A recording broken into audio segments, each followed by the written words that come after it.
Firing થવાની ઘટના સામે આવી રહી છે। વેરાવળમાં એનઆરઆઈ વેપારીના ઘર પર ફાયરિંગ થયું છે।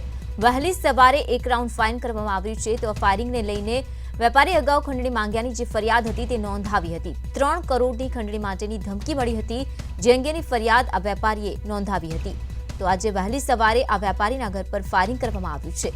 તો ખંડણી મામલે ફાયરિંગ થયું હોવાને લઈને પણ જે ખાસ વિગતો છે તે જાણવા મળી રહી છે। 3 કરોડની ખંડણી માટેની ધમકી અગાઉ મળી હતી, ત્યારે આ બાબતને લઈને ફરિયાદ પણ વેપારી દ્વારા નોંધાવાઈ હતી।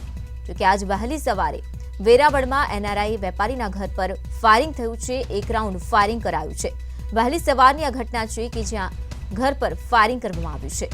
તો ખંડણી માંગનાર આ શખ્સો કોણ છે તે અંગે લઈને હાલમાં જે વેપારી ફરિયાદ નોંધાવી હતી તેના આધારે હવે પોલીસ દ્વારા આગળની કાર્યવાહી હાથ ધરાશે। ઉલ્લેખનીય છે કે 3 કરોડ જેટલી રકમની અગાઉ ખંડણી આ વેપારી પાસેથી માંગવામાં આવી ચૂકી છે। માહિતી સાથે જોડાઈ ગયા છે સંવાદદાતા મનીષ। મનીષ, જે પ્રકારે આ વેપારીના ઘર પર ફાયરિંગ કરવામાં આવ્યું છે, ખંડણી માંગવાને લઈને પણ વિગતો સામે આવી ચૂકી છે।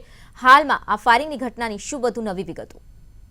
જી મિત્રો, તો અમને જણાવી દઉં કે ગત 6 તારીખે શનિવારના રોજ જે એનઆરઆઈ વેપારી છે જે દુબઈ સ્થાયી થયેલા છે, તેમનું વતન વેરાવળ છે, તે શનિવારે વેરાવળમાં જતા હતા। એ દરમિયાન કોઈ અજાણ્યા 3 શખ્સોએ તેમને રોડ પર આંતરી અને 3 કરોડ રૂપિયાની ખંડણી આપવાની માંગ કરી હતી। જો ખંડણીની રકમ નહીં આપવામાં આવે તો આવા કિસ્સામાં તેની હત્યા કરી દેવામાં આવશે તેવી ધમકી આપતા વેપારી દ્વારા સોમવારે વેરાવળ સિટી પોલીસ સ્ટેશનમાં આ મુદ્દાની ફરિયાદ નોંધાવી હતી। પોલીસે ફરિયાદ નોંધી અને જે શકમંદ આરોપીઓ છે તેને પકડવાની દિશામાં કાર્યવાહી હાથ ધરી હતી।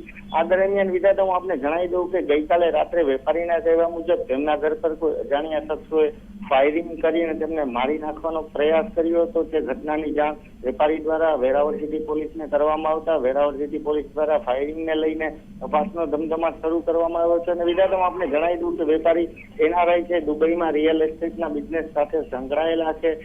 એને લઈને પણ આ જે મુદ્દો જે છે ખંડણીનો છે, હવે ફાયરિંગની વાત આવે છે તે લઈને ખૂબ જ ગૂંચવાયેલો છે, જેને લઈને વેરાવળ સિટી પીએસઆઈ અને વેરાવળ જિલ્લા પોલીસનો કાફલો પણ સમગ્ર ઘટનાની તફતીશમાં લાગી ગયો છે। ને બની શકે કે હવે ઘટના કોઈ વરવું સ્વરૂપ ન લે તે માટે આરોપીને પકડવાની દિશામાં પણ વેરાવળ પોલીસ ખૂબ જ ગંભીરતાથી આગળ વધી રહ્યું છે એવું લાગી રહ્યું છે। વિધાતા મનીષ, આભાર તમામ માહિતી બદલ। તો જે વેપારી છે દુબઈના એસ્ટેટ બિઝનેસ સાથે સંકળાયેલા છે, આ વેપારીને ખંડણી માટેની જે ધમકી મળી હતી, મારી નાખવાને લઈને પણ ધમકી મળી હતી, ત્યારે હાલમાં જિલ્લા પોલીસ દ્વારા તકેદારી રાખવામાં આવી રહી છે। ખાસ જે વેપારી દ્વારા ફરિયાદ નોંધવામાં આવી હતી તેના આધારે પોલીસે પણ તપાસ તેજ